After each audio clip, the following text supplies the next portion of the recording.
Dọi vào phòng khi em ngủ say, tình cờ làm cho em thức dậy.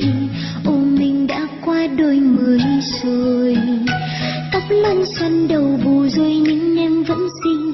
Một mình soi gương em ngắm nhìn, cảm thấy mình thật dễ thương. Màu trong đôi mắt em là một màu nắng nhẹ nhàng, lăn tăn chạy đùa trên đôi má hồng.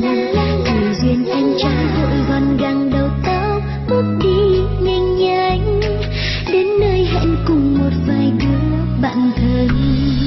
Gió miên man chờ thùa làm cho em tung cánh bay giữa trời, khiến em ôi ngại ngùng vội ôm lòng ta rồi. Khẽ nghiêng ngân thở dài em vội chạy đi đến nơi đã em, tránh cơn mưa lao sang muôn đổ ngoài kia.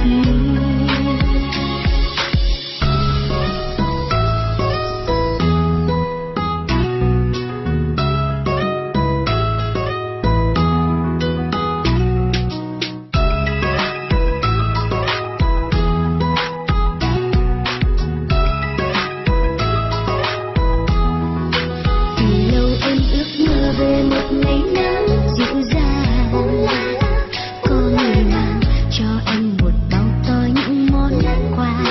Là chồng ấy rất già, là chàng hoàng tử quá xinh trai.